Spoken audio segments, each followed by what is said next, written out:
بسم اللہ الرحمن الرحیم۔ دیکھنے اور سننے والوں کو السلام علیکم۔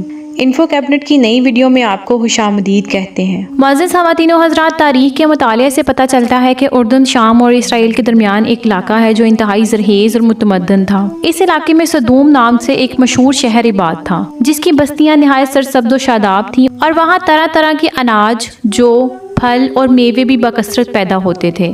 شہر کی خوشحالی کی وجہ سے اکثر لوگ مہمان بن کر ان آبادیوں میں آیا جایا کرتے تھے اور شہر کے لوگوں کو ان کی مہمان نوازی کا بار اٹھانا پڑتا تھا۔ شہر کے لوگ مہمانوں کی حد درجہ آمد سے کبھی کبھی بہت تنگ آ جاتے تھے۔ ان کی مہمان نوازی سے اکتاہٹ اور بیزاری کو دیکھتے ہوئے شیطان کو موقع مل گیا اور اس نے ایک ایسا گھناؤنا کھیل کھیلا جس کی مثال ماضی میں کہیں نہیں ملتی۔ شیطان ایک انسان کی صورت میں نمودار ہوا اور ان لوگوں سے کہا کہ اگر تم مہمانوں کی آمد سے نجات چاہتے ہو تو جب بھی کوئی مہمان تمہاری بستی میں آئے تو تم لوگ زبردستی اس کے ساتھ بدفعلی کرو تو تم اس کی مہمان نوازی کے بوجھ سے جان چھڑا سکتے ہو۔ چنانچہ سب سے پہلے ابلیس خود ایک خوبصورت لڑکے کی شکل میں مہمان بن کر ان کی بستی میں داخل ہوا اور ان لوگوں سے خود بدفعلی کرائی اور اس طرح سے یہ فعل بد ان لوگوں نے شیطان سے سیکھا۔ پھر رفتہ رفتہ اس برے کام کے یہ لوگ اس قدر عادی بن گئے کہ عورتوں کو چھوڑ کر مردوں سے اپنی شہوت پوری کرنے لگے۔ اس کے علاوہ بھی یہ قوم حد درجہ اہلاک سے گر گئی اور یہ مسافروں کو لوٹ لیتے، سرعام دھوکہ بازی کرتے، غرض یہ کہ تمام برائیاں اس قوم میں پائی جانے لگیں اور ان میں سے سب سے گھٹیا کام ہم جنس پرستی تھا جس میں یہ قوم مبتلا تھی۔ کوئی بھی محفل اس کام کے بغیر ادھوری سمجھی جاتی تھی۔ خاص کر مسافروں میں کوئی خوبصورت لڑکا ہوتا تو یہ لوگ اسے اپنا شکار بنا لیتے۔ حضرت لوط علیہ السلام جو کہ حضرت ابراہیم علیہ السلام کے بھتیجے ہیں، اللہ تعالیٰ نے آپ کو نبوت عطا فرما کر صدوم والوں کی ہدایت کے لیے بھیجا۔ جب آپ علیہ السلام نے اپنی قوم کو اس بدفعلی میں مبتلا دیکھا تو ان کو منع کرنے کے لیے اس طرح سے واعظ فرمایا جو کہ قرآن مجید میں کچھ اس طرح سے موجود ہے: تم وہ بے حیائی کرتے ہو جو تم سے پہلے جہان میں کسی نے نہ کی۔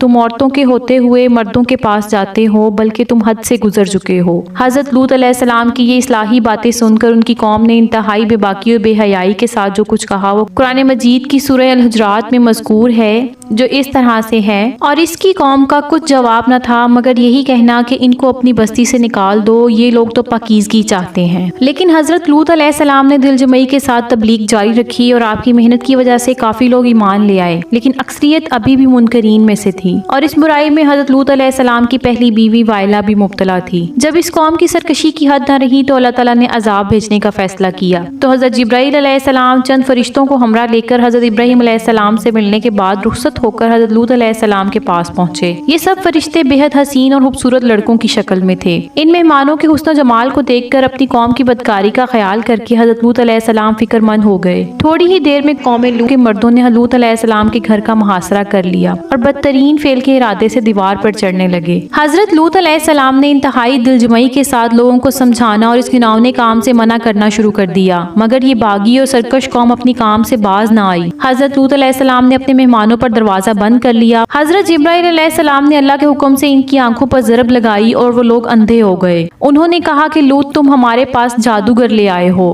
انہوں نے بڑی دھمکیاں دیں اور آپ علیہ السلام دل میں فکر مند ہوئے کہ جب یہ مہمان چلے جائیں گے تو میری امت مجھے اذیت دے گی۔ فرشتے اب تک یہ منظر خاموشی سے دیکھ رہے تھے۔ سورہ ہود میں مذکور قرآن مجید کے الفاظ جس کا ترجمہ کچھ یوں ہے: جب ہمارے بھیجے ہوئے فرشتے لوط علیہ السلام کے پاس پہنچے تو وہ بہت غمگین ہو گئے کیونکہ انہوں نے فرشتوں کو پہچانا نہ تھا۔ وہ سمجھے کہ وہ انسان ہیں اور اپنی قوم کی عادت سے واقف تھے۔ کہنے لگے آج کا دن بڑی مصیبت کا ہے۔ حضرت لوط علیہ السلام نے اپنی قوم سے کہا کہ اے میری قوم، یہ میری بیٹیاں موجود ہیں، یعنی تم ان سے نکاح کرو، یہ تمہارے لیے زیادہ پاکیزہ ہیں، اور اللہ سے ڈرو اور میرے مہمانوں کے معاملے میں مجھے رسوا نہ کرو۔ کیا تم میں سے کوئی بھی بھلا آدمی نہیں ہے؟ وہ بولے اے لوط، تم جانتے ہو کہ ہم کو تمہاری بیٹیوں سے کوئی غرض نہیں اور تم خوب جانتے ہو جو ہم چاہتے ہیں۔ اس موقع پر لوط علیہ السلام نے انتہائی گھبراہٹ اور پریشانی کے عالم میں کہا کہ کاش مجھ میں تم سے تنہا مقابلہ کرنے کی طاقت ہوتی، کوئی طاقتور اور مضبوط پناہ دینے والا ہوتا۔ تو فرشتوں نے اپنے آپ کو بے نقاب کر دیا اور کہنے لگے کہ لوط آپ ہماری فکر نہ کرو، ہم تمہارے پروردگار کے بھیجے ہوئے فرشتے ہیں، وہ ہم تک کبھی نہ پہنچ پائیں گے۔